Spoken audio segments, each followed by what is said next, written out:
La Casse froide, lieu-dit de Saint-Vincent de Reims. La casse en lyonnais, c'est une poêle, une grande poêle comme nous n'avons plus en main, n'ayant plus femme costaude assez pour maîtriser une telle queue, au bout de quoi s'épanouit la vaste et opulente fonte. Sous l'aube noire et secrète des cheminées, trépied et casse formaient un couple inséparable.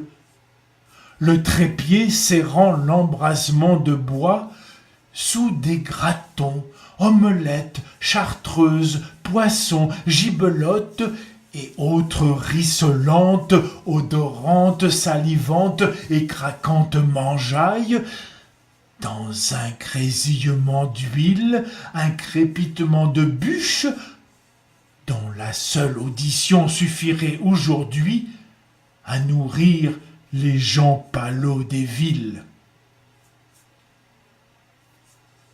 En bas de Saint-Vincent, dans un puits d'étrangloir, 3 ou 4 cabiotes de grès ocre qui se rincent la cave dès que le ruisseau est en perce, défendent le chemin d'escalade vers cette presqu'île de roches qui verrouille la vallée et sur quoi le bourg tient. Le raidillon, tendu comme un jet de vache, ne mène plus à quelque fort hardi, bastion ou citadelle, mais à l'immeuble locatif où Monsieur Saint-Irénée est, près de l'hôte crucifié, l'apôtre défenseur de cet endroit. Et donc, dans une de ces cabiotes frémissantes de buée blonde, s'élève dans une salve de femmes le rempart d'or des crêpes qu'elle soulève comme dentelle et repose comme écu.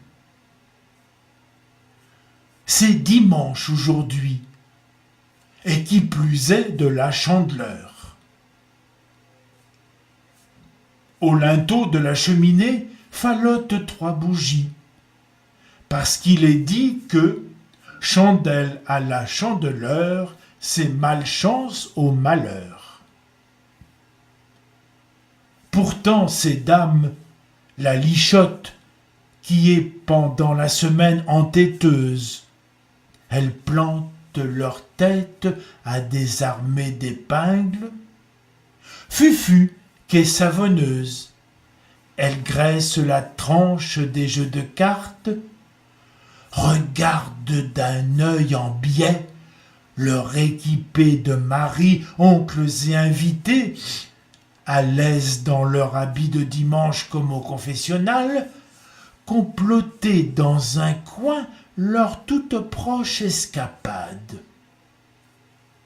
Il y a Langon, qui est à court gouverneur.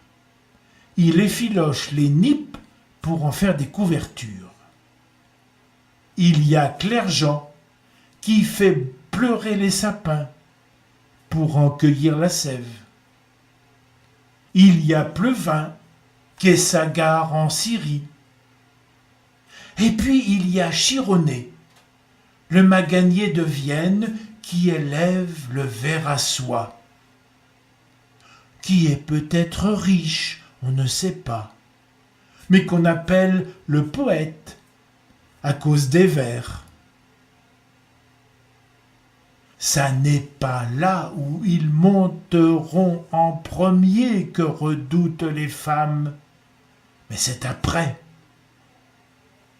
Certes, la première station se fait à genoux. C'est chez Monsieur Saint-Irénée à l'église.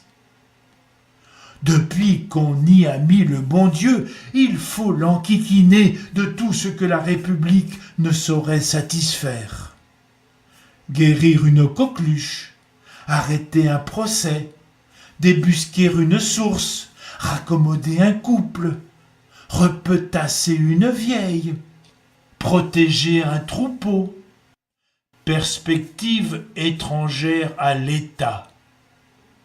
Qui peut tout et partout, dit pourtant Déroulède.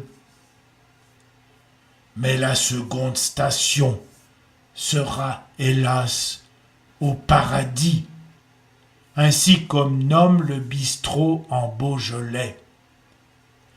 Car du pain sans levain et sans sel, c'est tout comme une insulte à un palais lyonnais. Il faudra donc au plus tôt humecter, mouiller, aromer, inhaler, renifler, arroser, tremper les dents, clapoter l'amygdale, remettre la dalle en pente, et sans s'en repentir, par un bon coup de vin, sans quoi pain de chrétien serait un coup pour rien. Et quand le Miché d'Eugène, arrivant de tout en bas, en nage dans son col de mica, buffant de toutes ses forces à cause de l'escalade, déchire de son grand bras la porte du bistrot, il n'a que cette annonce: jeter tous les dimanches comme un sou à la quête, en bas la casse est froide. Ça fait long feu qu'en bas, lassé de les attendre, la poêle et les braises refroidies somnolent sous les conversations. C'est par ces perpétuels retards que l'endroit, la casse froide, a fabriqué son nom.